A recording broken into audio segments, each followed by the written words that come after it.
نیمه شب گهواره ها آرام می جنبند، بی خبر از کوچه دردآلود انسان ها. باز هم دستی مرا چون زورقی لرزان می کشد پاروزنان در کام طوفان ها. چهره هایی در نگاهم سخت بیگانه، خانه هایی بر فرازش اشک اخترها.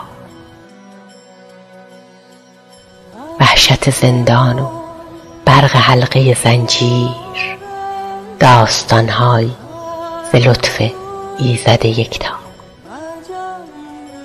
سینه سرد زمین و لکه های گور، هر سلامی سایه تاریک بدرودی. دستهایی خالی و در آسمانی دور، زردی خورشید بیمار تبالودی. جستجویی بی سرانجام و تلاشی گنگ، جاده‌ای ظلمانی و پایی به ره خسته، نه نشان آتشی بر قله های طور، نه جوابی از ورای این در بسته.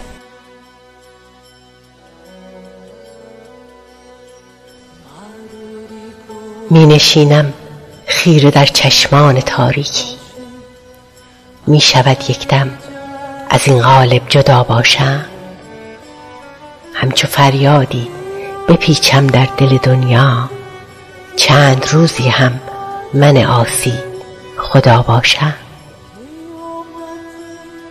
گر خدا بودم خدایا زین خداوندی، کی دگر تنها مرا نامی به دنیا بود. من به این تخت مرصع پشت می کردم، بارگاهم خلوت خاموش دلها بود. گر خدا بودم خدایا لحظه ای از خویش، می گسستم دور می رفتم. روی ویران جاده های این جهان پیر، بی ردا و بی عصای نور می رفتم. وحشت از من سایه در دلها نمی افکند، عاصیان را وعده دوزخ نمی دادم. یا ره باغ ارم کوتاه می کردم، یا در این دنیا بهشتی تازه می زادم. گر خدا بودم دگر این شعله عصیان، کی مرا تنها سراپای مرا می سوخت. ناگه از زندان جسمم سر برون می کرد، پیشتر می رفت و دنیای مرا می سوخت. سینه ها را قدرت فریاد می دادم، خود درون سینه ها فریاد می کردم.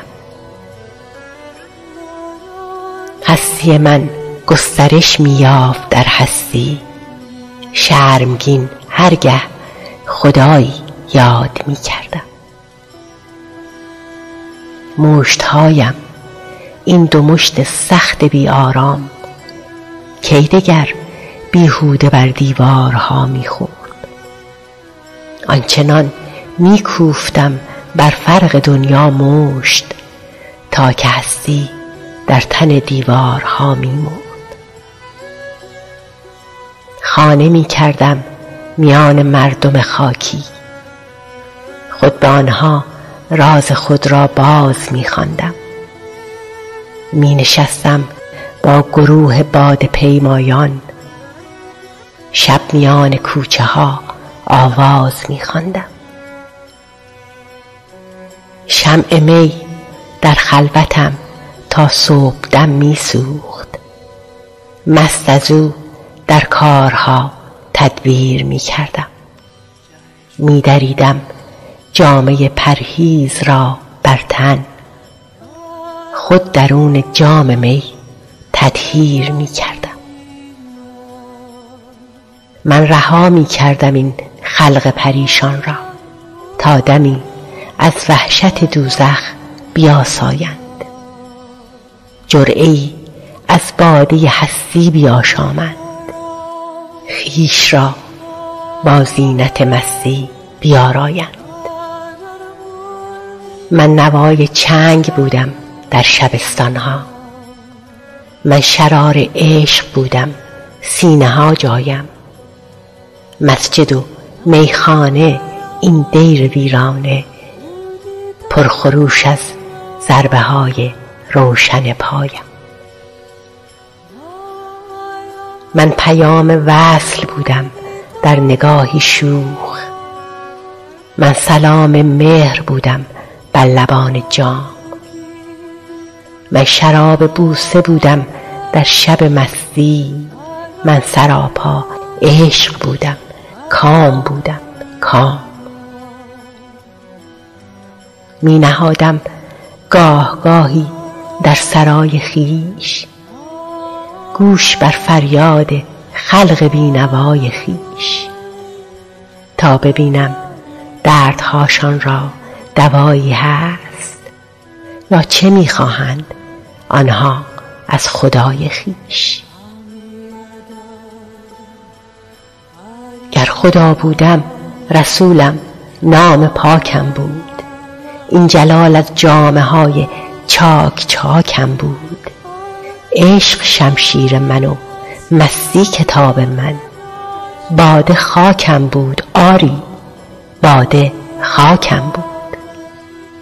ای دریغا لحظه ای آمد که لبهایم سخت خاموشند و بر آنها کلامی نیست، خواهمت بدرود گویم تا زمانی دور، زان که دیگر با توام شوق سلامی نیست. زان که نازیبد زبون را این خدایی ها، من کجا و زین تن خاکی جدایی ها، من کجا و از جهان این قتلگاه شوم، ناگهان پرواز کردنها رهایی ها. می نشینم خیره در چشمان تاریکی، شب فرو می ریزد از روزن به بالینم. آه حتی در پس دیوارهای عرش هیچ جز ظلمت نمی بینم. ای خدا، ای خنده مرموز مرگالود، با تو بیگانه است دردا ناله های من. من تو را کافر، تو را منکر، تو را عاصی، کوری چشم تو این شیطان خدای من.